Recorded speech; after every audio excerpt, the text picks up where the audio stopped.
तो कल हमने पढ़ा था कि मनी क्या होती है, मनी के फंक्शन क्या होते हैं, मनी का use as a barter system होता था, तो इसके डिसएडवांटेज क्या थे।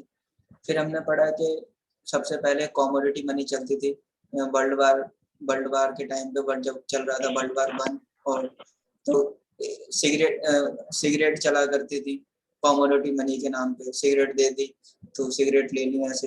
कोका बीन्स चला करते थे, वेट टीज चला करते थे। तो कॉमोडिटी मनी के बारे में हमने पढ़ा। उसके बाद हमने पढ़ा कि धीरे धीरे मनी में एवोल्यूशन हुआ और धीरे धीरे मेटेलिक मनी आ गई, जिसकी इंट्रिंसिक वैल्यू बहुत ज्यादा होती थी उसकी फेस वैल्यू से, और कॉमोडिटी मनी की भी इंट्रिंसिक वैल्यू ज्यादा होती थी उसकी फेस वैल्यू से। लेकिन जैसे जैसे सल्तनत और राजाओं के पास पैसे की कमी होती गई, तो हमें पता लगा कि इसमें डिबेसमेंट भी होता था। सिक्का बड़ा होता था पहले, फिर धीरे धीरे छोटा होता गया और उसकी शेप भी चेंज होती गई। और हमने पढ़ा कि इसमें ग्रेसिंग लॉ भी लगता था, मीन्स वो जो है पैसों को, जो मेटेलिक मनी होती थी उनको घिस के उसमें से चांदी या सोना निकाल लेते थे और उसके बाद उसको मार्केट में चला देते थे। फिर हमने पढ़ा कॉइनेज एक्ट 2011 बना, उसमें जो है कॉइन्स को पिघलाना, अगर आप पिघला के मार्केट में बेचते हैं तो आपको जेल हो सकती है, सजा हो सकती है। फिर हमने पढ़ा कि धीरे धीरे ये मनी जो है पेपर मनी में आ गई, पेपर मनी में तब्दील हो गई। पेपर मनी आई तो फिर इसको कोई ना कोई संस्था, राजा या गवर्नमेंट जारी करती है, ऐसा मेटेलिक मनी में भी होता था या इसमें। तो पेपर मनी में इसको फिर हम एक फिएट मनी के नाम से जानने लगे कि भाई उसको सरकार जारी करेगी या कोई भी जारी करेगी तो उसको फिएट मनी बोला जाएगा, जिससे हम अपना डेब्ट सेटलमेंट कर लें। और अगर ऐसा नहीं होता है तो वो जो है नॉन फिएट मनी में आ जाएगा, ऐसा हमने पढ़ा था। उसके बाद हमने पढ़ा था कि जो हमारे पास न्यू करेंसी आई है डिमोनेटाइजेशन के बाद में, उसमें 20, 50, 100, 200, 500 और 2000 के नोट के पीछे क्या इमेज है, ये सब हमने पढ़ा। और आई प्रॉमिस टू पे बियरर का मतलब क्या होता है और किस तरह से नोटबंदी हुई, ये सारा कुछ हमने पढ़ा। उसके बाद हमने पढ़ लिया था कि भाई पेपर चेक के बारे में पढ़ लिया था, MICR कोड के बारे में पढ़ लिया था, IFSC कोड के बारे में पढ़ लिया था। और आज हम शुरू करने वाले हैं डिजिटल पेमेंट के बारे में। तो ये भी इम्पोर्टेंट है, डिजिटल पेमेंट से क्वेश्चन काफी आते हैं पेपर में। तो आज हम यहाँ से शुरू करेंगे डिजिटल पेमेंट से। डिजिटल पेमेंट, इलेक्ट्रॉनिक ऑर्डर, और इसे हम बोलते हैं डिजिटल पेमेंट। तो CBS की फुल फॉर्म भी काफी बार पेपर में पूछ लिया जाती है, ये भी इम्पोर्टेंट है। CBS की full core form banking services या core banking services,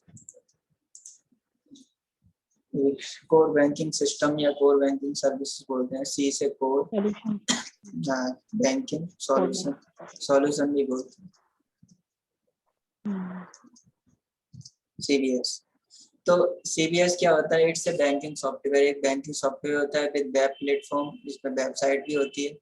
centralised data management and branchless banking, इसमें आपको बैंकिंग के ब्रांच की जरूरत नहीं है, आप सारा डाटा सेंट्रलाइज कर सकते हैं। जैसे कि इन्फोसिस ने किया था, इन्फोसिस ने अपना सॉफ्टवेयर बनाया था फिनेकल नाम से, और BNCS या TCS कंपनी ने बनाया था। फिर धीरे धीरे RBI ने भी अपना CBS सिस्टम बना लिया इकोबेर नाम से। तो इस पे UPSC 2016 में भी क्वेश्चन पूछा गया था, कोर बैंकिंग सॉल्यूशन क्या होता है, इसमें से कौन सा करेक्ट है। तो 1, 2, 3 आप बताओ इसमें से कौन सा करेक्ट है। ऑप्शन दिए 1 ओनली, 2, 3 ओनली, 1, 3 ओनली, 1, 2, 3।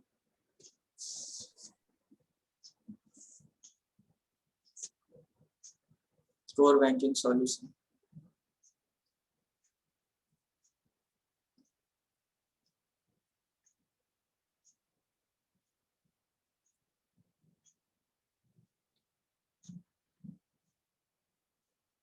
कौन सा ऑप्शन सही है?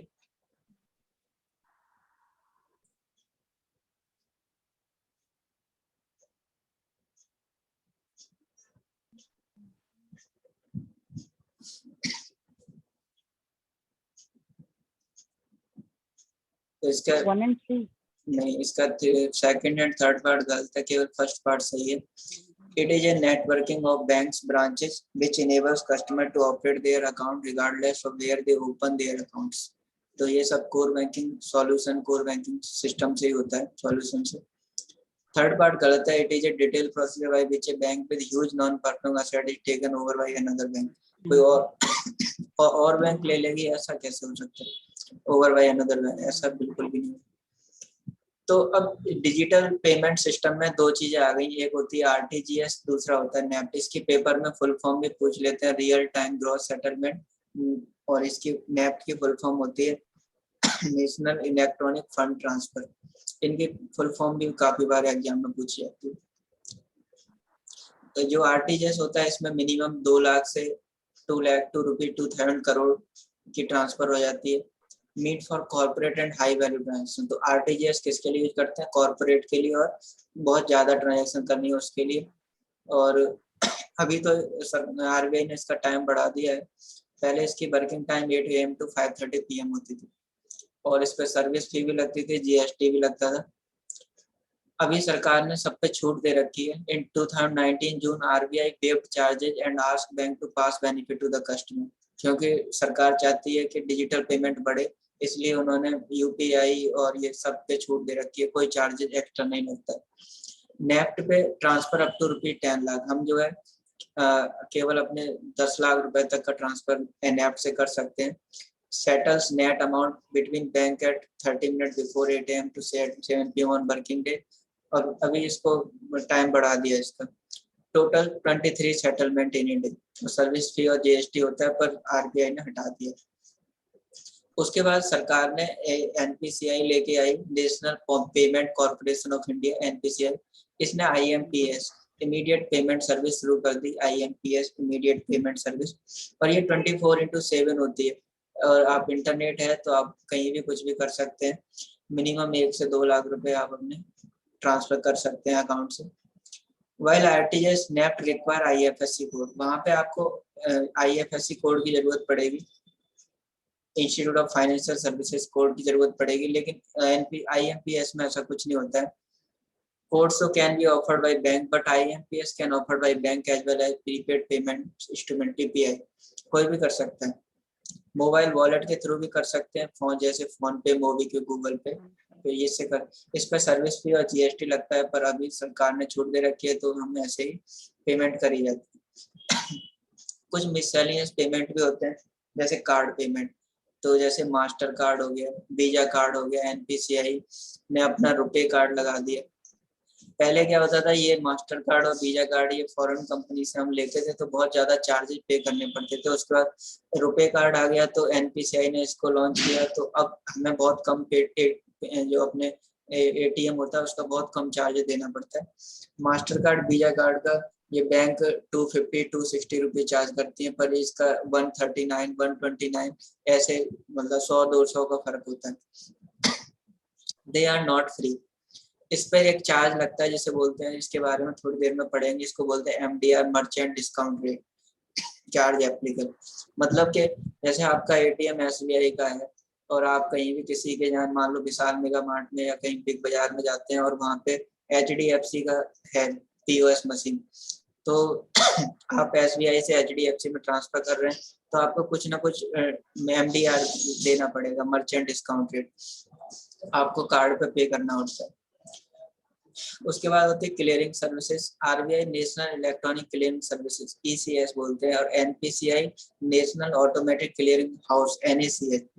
ये दोनों जो है क्लियरिंग सर्विस, ये मंथली यूटिलिटी बिल्स के लिए, सैलरी के लिए, प्रीमियम्स के लिए यूज होती है, automatically paid from bank account. आप अपना लिंक कर दो ये ईसीएस और एनएसीएस, तो आपका अपने आप पेमेंट होती रहेगी। उसके बाद है payment system operator, payment service provider, prepaid payment instrument.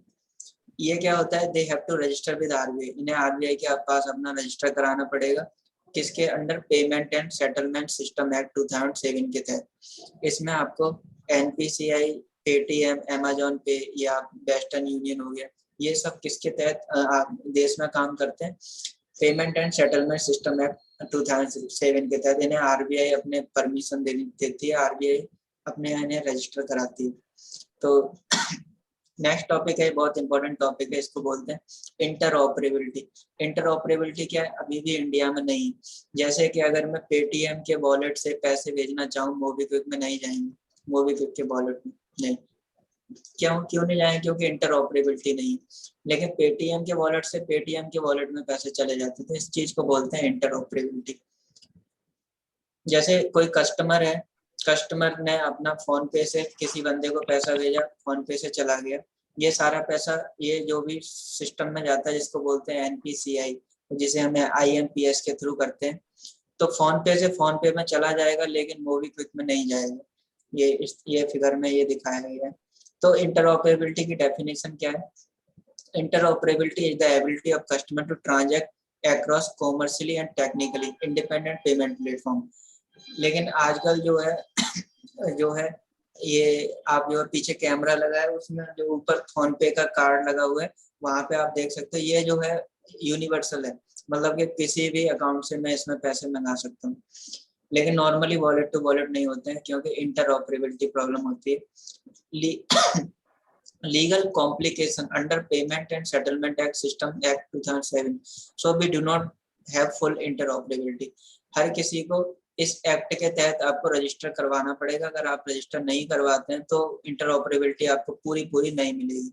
We can't transfer money between one wallet to another, नहीं कर सकते। Can't use wallet to pay all type of taxes, नहीं कर सकते क्योंकि इंटरऑपरेबिलिटी नहीं है। फीस नहीं दे सकते, इंश्योरेंस प्रीमियम नहीं दे सकते। बहुत सारे ऐप में देखा होगा, कुछ जो होते हैं फीस और इंश्योरेंस प्रीमियम करते हैं, लेकिन कुछ नहीं करते, तो उन्हें जो सबको आरबीआई से परमिशन नहीं मिली होती। ये जो है कैशलेस इकोनॉमी को बढ़ाने में ये ऑब्स्टिकल है, रुकावट है इंटरऑपरेबिलिटी। इसीलिए 2018 अक्टूबर में आरबीआई ने गाइडलाइंस जारी की इंटरऑपरेबिलिटी के बारे में कि आप केवाईसी कीजिए, नो योर कस्टमर केवाईसी, उसके बाद कस्टमर ग्रीवेंसेस मैकेनिज्म, इन सब पे आप काम कर सकते हैं। एनपीसीआई बहुत इंपॉर्टेंट है, इसकी फुल फॉर्म होती है national payment corporation of India. National payment corporation of India is not for profit company, ये कोई पैसे कमाने के लिए नहीं हुआ। 10 प्रमोटर बैंक्स विद 100 करोड़ की उन्होंने कैपिटल लगाई। इसको provide cost effective payment solution for banks in 2008। 2008 में 10 बैंकों ने 100 करोड़ कैपिटल से एक प्लेटफॉर्म बनाया जिसे एनपीसीआई बोलते हैं। इसी से हम यूपीआई भीम ऐप इन्होंने बनाया, एनपीसीआई ने and other mechanism also help in financial inclusion of villagers poor to reach banking network. इसने भीम यूपीआई ने ये काम किया। अब हम ऐप के थ्रू यूपीआई से पेमेंट कर सकते हैं, यूनिफाइड पेमेंट इंटरफेस। ये सभी जो है एनपीसीआई पे काम करते हैं। तो एनपीसीआई क्या है? एनपीसीआई ने फिर धीरे धीरे आधार इनेबल्ड पेमेंट सिस्टम कर दिया। अब आपका अकाउंट आधार से जुड़ा हुआ है तो आप डायरेक्ट बेनिफिट ट्रांसफर जो डीबीटी है वो अपने अकाउंट में ले सकते हैं। मनरेगा की आपकी सैलरी उसी में चली जाएगी, एलपीजी की सब्सिडी चली जाएगी, आपकी स्कॉलरशिप, सारा कुछ आपका एनपीसीआई के थ्रू हो जाता है अगर आपका आधार कार्ड लिंक है तो। इसी में हमने फिर धीरे धीरे बैंक मित्र बना लिए, माइक्रो एटीएम पीओएस लॉन्च कर दिए। 2017 में आईडीएफसी फर्स्ट बैंक थी जिसने सबसे पहले आईडीएफसी आधार पे ऐप लॉन्च किया। इन्होंने सबसे पहले आधार पे ऐप लॉन्च किया, आधार से पेमेंट करते थे। India first Aadhaar link cashless merchant solution. Answer क्या है? IDFC first bank. Customer simply gives Aadhaar number, merchant takes it thumbprint on mobile app, money transaction completed. बस आपने अपना अंगूठा लगाना है और आपका ट्रांजैक्शन कंप्लीट हो जाएगा। ये इसका फायदा है आधार इनेबल्ड पेमेंट सिस्टम का। तो एनपीसीआई के कुछ इंपॉर्टेंट पॉइंट्स भी हैं, जैसे BBPS Bharat bill payment system, इसमें हम यूटिलिटी बिल्स पे कर सकते हैं। NACH national automatic clearance house, bulk monthly payment भी कर सकते हैं। एनएफएस नेशनल फाइनेंशियल स्विच बोलते हैं इसको, ये एटीएम पे काम करती है। जितने भी आपकी पेमेंट होती है सब एनएफएस से होती है, नेशनल फाइनेंस स्विच। जैसे ये एसबीआई का एटीएम और ये आपका एचडीएफसी का अकाउंट है, तो ये जैसे ही आपने पैसे निकाले, मान लो आपका एसबीआई का एटीएम है, आपने एचडीएफसी के एटीएम से पैसे निकाले हैं, तो वो डायरेक्ट इन ऑफिस में आपके एनएफएस में जाएगा डाटा। एनएफएस में जाने के बाद आपका जो है ये SBI के ब्रांच में आपको पता चल जाएगा कि आपके पैसे कट गए। तो ये NPCI NFS पे वर्क करते हैं, नेशनल फाइनेंस स्विच। इसी पे आपके ATM का नेटवर्क, IMPS, UPI, भीम सब कुछ इसी पे काम करता है। CTS हमने पढ़ा था, जिसे चेक ट्रांसफर सिस्टम बोलते हैं, 2010 में इसे इसका प्री वर्जन लॉन्च किया गया था 1.4। फिर 2016 में NPCI ने UPI लॉन्च किया है, यूनिफाइड पेमेंट इंटरफेस इसकी फुल फॉर्म आती है पेपर में काफी बार। ये एक टेक्नोलॉजी है जिससे हम डिजिटल पेमेंट कर सकते हैं IMPS के थ्रू, QR कोड स्कैन करके या पे मर्चेंट को पे कर देते हैं उसका फोन नंबर और सब डाल के। इसके लिए आपको अपना करंट या सेविंग अकाउंट आपको लिंक करना पड़ेगा, जैसे कि उसके वॉलेट से, जैसे कि पेटीएम। उसके बाद आप कुछ transaction, full transaction, electricity bill, कुछ भी आप कर सकते हैं इसके थ्रू। SBI ने भी ऐसा ही बना लिया, SBI बड़ी, एक्सिस बैंक ने एक्सिस पे, NPCI बहुत कुछ बन गया। भीम, NPCI ने फिर बाद में UPI को भीम ऐप से लॉन्च कर दिया। फिर बाद में 2018 में NPCI ने मॉडिफिकेशन किया, UPI 2 लेके आया, ये अपग्रेडेड वर्जन था। इसमें ओवरड्राफ्ट फैसिलिटी भी थी। Overdraft account link until now only current account saving account से थी, इसमें ओवरड्राफ्ट अकाउंट फैसिलिटी आ गई। कैश ऑन डिलीवरी आ गया, DTH, जिम, सारा कुछ इसमें लिंक कर दिया। इनवॉइस आने लगा इनबॉक्स में, और बहुत कुछ इसमें उन्होंने जोड़ दिया। फिर सरकार ने भीम ऐप लॉन्च कर दिया, भारत इंटरफेस मनी, और ये iOS एंड्रॉइड एप्लीकेशन पे काम करता था। आप अपना उसमें ऐप मोबाइल में डाल लो और ये फिर काम करते हैं। और धीरे धीरे बहुत लोगों ने बना लिया। फिर UPI ID आ गया, XYZ@UPI करके हम कोई भी UPI ID बना सकते हैं ऐसे। Your money stays in bank account and earns interest. It's not stored in wallet outside from your bank account as it happen in MobiKwik, PhonePe. अगर आप जैसे बैंक में रखते हैं तो आपको इंटरेस्ट मिलता है, लेकिन ऐसे अगर आप अपने वॉलेट में रखते हैं MobiKwik में, PhonePe में, तो उसमें कुछ नहीं मिलता। भारत QR कोड लॉन्च कर दिया है, मतलब कि एक ही QR कोड होगा, आप उससे कहीं भी पेमेंट ले सकते हैं। फिर सबसे रिवॉल्यूशनरी हुआ रुपे कार्ड। पहले मास्टर कार्ड, वीजा कार्ड होता था, 2016 में रुपे कार्ड लॉन्च कर दिया गया। रुपे मतलब रुपी प्लस पेमेंट, रुपे कार्ड ये इंडिया का अपना पेमेंट सिस्टम था। RuPay card is world 7th payment gateway, ये दुनिया का 7वां पेमेंट सिस्टम था जो इंडिया ने अपना ही लॉन्च कर लिया। उससे पहले master card, visa card, China का यूनियन पे ऐसे चलते थे। ये जो है 3 पे काम करते हैं, जैसे ATM के थ्रू, POS मशीन जो बड़े बड़े बिग बाजार मॉल्स में होते हैं, और ऑनलाइन। ये आप बैंक का, रेलवे का, डेयरी का, कहीं भी कुछ भी कर सकते हैं। और धीरे धीरे से रुपे कार्ड जो इंडिया का बना हुआ था, तो प्रधानमंत्री जन धन योजना में ये जो है फ्री में दिया गया। उसके बाद धीरे धीरे ये आया गूगल पे। अभी इसको गूगल पे बोलते हैं, पहले इसे गूगल ने तेज ऐप के नाम से लॉन्च किया था। गूगल पे तेज ऐप के नाम से इसको लॉन्च किया गया था। ये भी ऑनलाइन पेमेंट के लिए लॉन्च किया गया था। As such payment service provider need to register with RBI। हर किसी को RBI के पास रजिस्टर कराना है पेमेंट सेटलमेंट सिस्टम एक्ट 2007 के तहत। लेकिन गूगल ने ऐसा नहीं किया, लेकिन गूगल यहाँ पे अपना काम शुरू कर दिया। But Google function without such authorisation.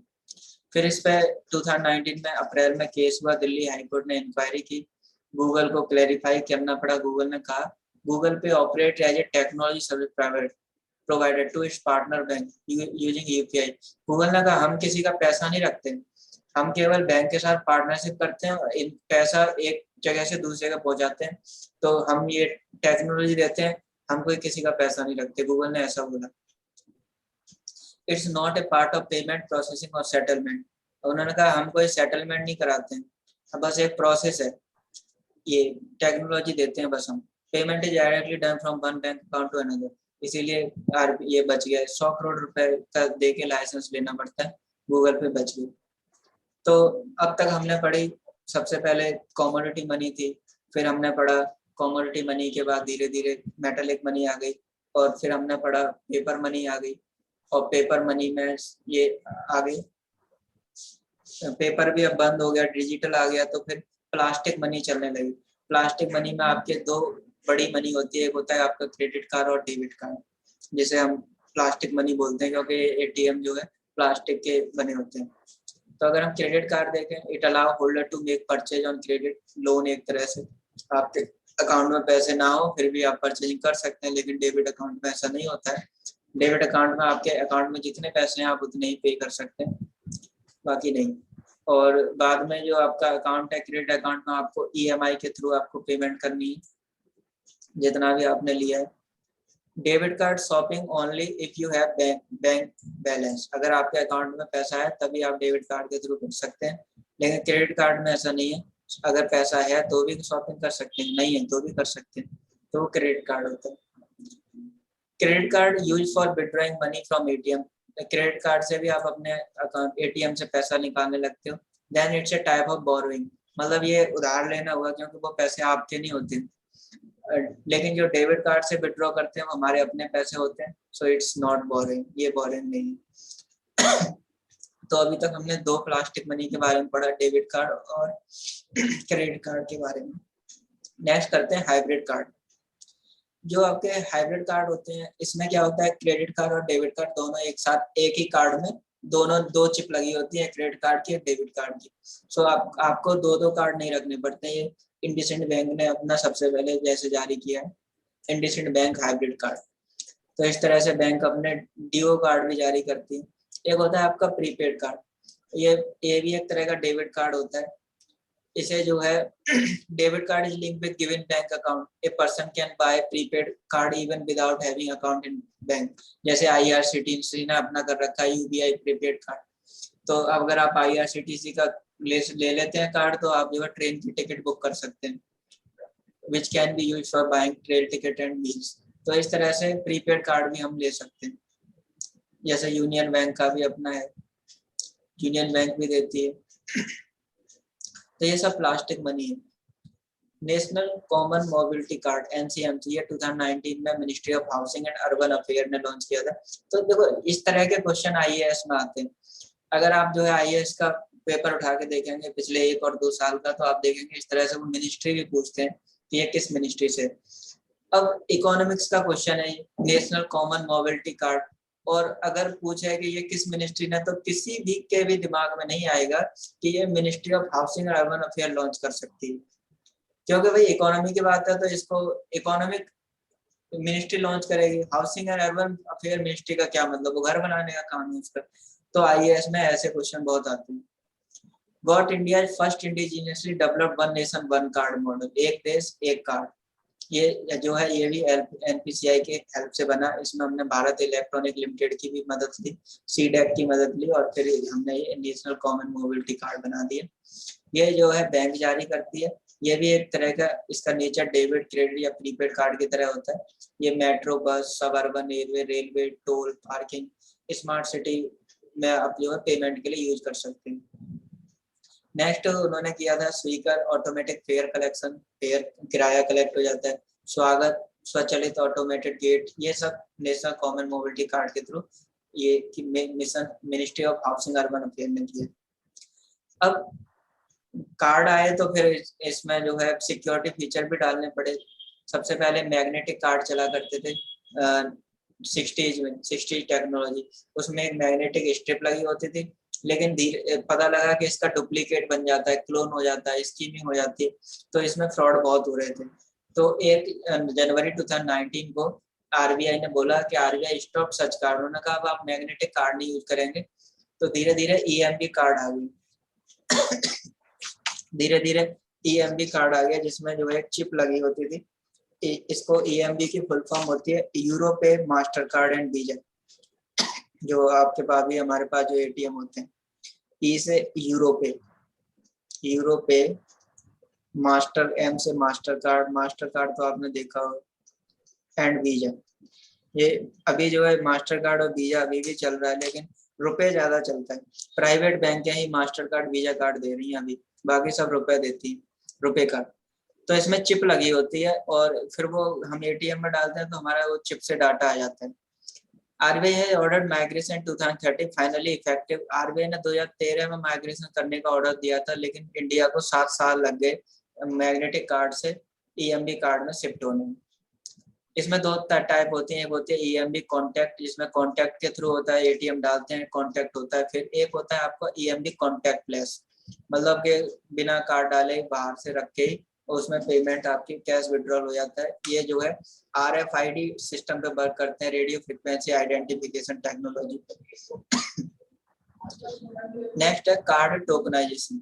ये क्या होता है, जैसे जैसे अमेजोन है, पेटीएम है और जो दूसरी साइट है, ये अपने ऐप अलाउ कर देते हैं यूजर को कि आप हमारे स्टोर पे आइए और इस कार्ड की इंफॉर्मेशन से जैसे मुझे पेमेंट करनी है, अमेजोन पे मैंने कुछ भी मंगाया और मुझे पेमेंट करनी है, तो वो मेरे को मेरी कार्ड डिटेल मांगेगा, तो मैंने अपना कार्ड का डिटेल, CVV नंबर और सारा कुछ भर दिया, तो वो क्या करता है, वो मेरा डाटा सेव कर लेता है हर बार के लिए, और अगली बार वो मेरे से केवल CVV पूछेगा, बाकी मुझसे कार्ड और ये सब कुछ भी नहीं पूछेगा।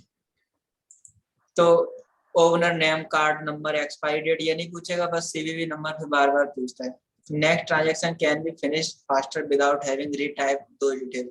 लेकिन इसमें क्या प्रॉब्लम होती है कि अगर हम डाटा अपना भर के छोड़ देते हैं उसमें, तो danger of hacking, privacy, identity theft, misuse ये सब हो जाता है। तो इसीलिए कार्ड का टोकनाइजेशन होता है। Token number is generated for a given debit card. तो वो क्या है, टोकन जनरेट हो जाता है। जैसे हमारा आधार कार्ड है, उसमें 12 नंबर होते हैं, 12 डिजिट। अब वो उसका हम किसी को वो कहता है भाई अपना आधार नंबर बोल दो, तो ऐसे फिर आधार कार्ड का नंबर चला जाता है, तो वो भी मिसयूज हो जाता है। इसीलिए वर्चुअल की जनरेट कर दी गई है आधार के लिए। वो हर किसी को वो बताओ, आधार कार्ड नंबर बताने की जरूरत ही नहीं है। तो ऐसे ही हर कार्ड का अपना एक टोकनाइजेशन नंबर जनरेट हो जाता है, तो आपको बार बार अपना कार्ड नंबर और वो सब सारी डिटेल भरने की जरूरत नहीं पड़ती। RBI ने ये सारी गाइडलाइंस जनवरी 2019 में लॉन्च की थी, हर किसी के लिए, सेलर के लिए, वॉलेट के लिए, ऐप के लिए, पोर्टल के लिए, सब कुछ इन्होंने बनाया मोर सिक्योरिटी एंड मोर प्राइवेसी के लिए, कि भाई आपको अपना ओरिजिनल कार्ड किसी को नहीं बताना है, टोकनाइजेशन नंबर ले लो, हर किसी को वही बताओ। चलो ये क्वेश्चन आया हुआ है, कह रहा है क्वेश्चन फाइंड करेक्ट स्टेटमेंट 2018 में आया, ये करो। बताओ इसका आंसर क्या आएगा। National payment corporation of India NPCI helps in promoting the financial inclusion in the country। दूसरा ऑप्शन है NPCI has launched रुपए एक कार्ड पेमेंट स्कीम। कौन सा सही है?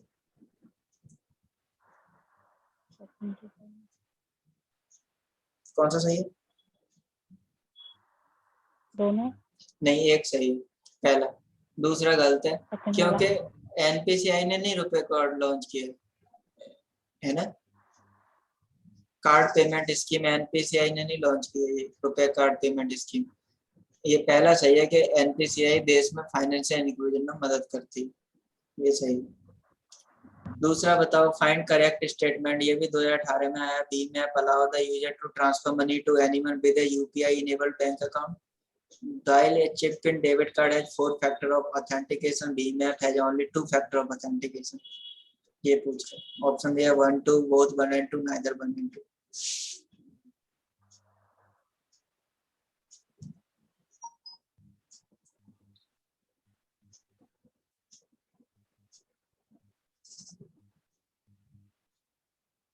कौन सा? ओनली 1, दूसरा गलत है। हाँ जी ऐसा नहीं है कि उसमें चिप पिन में जो 4 फैक्टर होते हैं ऑथेंटिकेशन के, पहचान के, भीम ऐप में 2 होते हैं, ऐसा नहीं। तो आप जो है IAS का, अगर आप जो है अब जैसे 2-2.5 महीने बचे हैं, बहुत ज्यादा टाइम बचा नहीं है, तो आप क्या करो कि प्रीवियस ईयर के पेपर उठा के देखो, और बहुत ज्यादा नहीं, 2020 का, 2019 का, 2 या 3 साल के उठा के देखो। आप उनका स्ट्रक्चर ऑब्जर्व करो, क्वेश्चंस का, क्वेश्चन किस तरह से आते हैं। जैसे ये 2016-17 में भीम ऐप का और ये NPCI का ज्यादा बोलबाला था, देखो उससे क्वेश्चन आए हुए हैं 2018 के IAS के पेपर में। ऐसे अभी देखोगे अभी क्या चल रहा है, अभी कौन सा पेमेंट का या कुछ रिवॉल्यूशन इकोनॉमी में हो रहा है, क्या हो रहा है, वैसे ही क्वेश्चन आपको पेपर में आएंगे। और सबसे इंपॉर्टेंट चीज है कि इसके की ऑब्जर्व करो, only 1, only 2, both 1 and 2, neither 1 and 2, किस तरह से ये ऑप्शन बना देता है, क्योंकि यहाँ पे ही प्रॉब्लम होती है। और क्वेश्चन का स्ट्रक्चर देखो, जैसे कि पहले क्वेश्चन में बनाया national payment corporation of India promote financial inclusion, दूसरे में कह रहा है कि इसने रुपए कार्ड लॉन्च किया। क्वेश्चन बड़ा आसान है, पर जब उस टाइम पे हमें फैक्ट नहीं पता होगा तो ये गलत होगा। तो अब जो है टाइम बहुत कम बचा है, 2-2.5 महीने बचे हैं, तो आप जो है क्या करना है, प्रीवियस ईयर के पेपर जो है रिवाइज करना, लगाना शुरू कर दो। अगर आप 5-6 साल के पेपर ज्यों का त्यों रट्टा मार लेते हैं, 2012-13 से लेके और 20 तक, तो गारंटेड आपका पेपर क्लियर हो जाएगा, कोई नहीं रोक सकता। प्रीवियस ईयर के कुछ ना कुछ क्वेश्चन आपको 10, 15, 20 क्वेश्चन आपके मैच कर जाएंगे इस बार के पेपर में भी। तो और सबसे बड़ी चीज़ है कि आइडिया मिल जाता है, तो ये बहुत ज़रूरी है। प्रीवियस ईयर के पेपर लगाना शुरू कर दो, ये बहुत बड़ी चीज़ है। और जब टाइम मिले तो मॉक टेस्ट भी, क्योंकि अब टाइम बहुत कम बचा है। ये 2 चीज़ें ही आपका आईएएस का पेपर क्लियर कराएंगी, एक आपका मॉक टेस्ट और दूसरी चीज़ आपके प्रीवियस ईयर का पेपर। आप सारे सब क्वेश्चन याद कर लो, बहुत ज़्यादा क्वेश्चन नहीं है, एक साल में 100 क्वेश्चन आते हैं। अगर आप पिछले 8 साल के भी करते हैं तो आपको जस्ट 800 क्वेश्चन याद करने हैं। और डेफिनेटली बता रहा हूँ, ये आप 50% आप इसमें अचीव कर लोगे इसको, क्योंकि 50% पे ही प्री क्लियर हो जाता है। 50% आपके आ जाएंगे प्रीवियस ईयर का पेपर करने से और मॉक टेस्ट दिए जाने से, बस दैट्स इट। नेक्स्ट करते हैं एटीएम स्टाइल। एटीएम की फुल फॉर्म होती है ऑटोमेटेड टेलर मशीन। जब एटीएम लॉन्च हुए थे तो इसकी फुल फॉर्म बहुत आई थी पेपर में। इससे कोई भी बंदा अपनी मनी निकाल सकता है, और आजकल इसमें एटीएम से एक जगह से दूसरी जगह पैसे भी भेजे जा सकते हैं, और हम अपना बैलेंस भी चेक कर सकते हैं। ये एटीएम जितने भी होते हैं सब एनएफएस पे वर्क करते हैं, जो एनपीसीआई की अपनी एक टेक्नोलॉजी है। इसकी full form national financial switch है। एटीएम 4 तरह के होते हैं, bank level, brown level, white level और माइक्रो एटीएम। जो बैंक लेवल होता है, बैंक इटसेल्फ ओवन, बैंक अपना खुद ही मालिक होता है and operate the ATM network, वो सब कुछ खुद करता है। बैंक मित्र मैनुअली, और ये जो आपका माइक्रो एटीएम है, ये bank Mitra manually makes entire of deposit and withdrawal of for customer. Private bank में क्या होता है, आप फोन कर दो, उसको बोलो मैं पैसे जमा करने हैं, बैंक का बंदा आएगा आपके यहाँ से पैसे ले जाएगा, जमा कर देगा, वहीं पे सारा हो जाता है। फोन कर दो मैं निकालने, आपके घर चला जाएगा बैंक मित्र, और वहां से आप एटीएम लगाओ, अपने पैसे निकालो। तो ये माइक्रो एटीएम के थ्रू होता है, जिसे पीओएस मशीन कहते हैं। ये जो है आप मॉल्स में देख सकते हैं। ये आधार बायोमेट्रिक के थ्रू जुड़ी होती है। ये एईपीएस टेक्नोलॉजी से जुड़ी होती है, इसमें बैकएंड सपोर्ट मिलता है। जून में 2019 में आरबीआई ने एक कमेटी सेटअप की थी जिसका नाम था VG Kannan committee to examine ATM charges by bank, कि कोई बैंक के एटीएम का कितना चार्ज लेगी, इसके लिए वीजी कन्नन कमेटी बनी थी। तो आपको पता है ये कमेटी बनती है तो कोई ना कोई आईएएस ऑफिसर या फिर पीसीएस ऑफिसर ही इसका इंचार्ज होता है, या हाई कोर्ट का, सुप्रीम कोर्ट का जज। तो ये कमेटी आईएएस के पेपर में बहुत पूछी जाती है, ये आईएएस का लेवल है। एमडीआर इसको बोलते हैं मर्चेंट डिस्काउंट रेट, हम इसकी बात अभी कर रहे थे। Merchant discount rate MDR full form आ जाती है, और कभी कभी क्वेश्चन भी आ जाते हैं इस पे मर्चेंट डिस्काउंट रेट पे।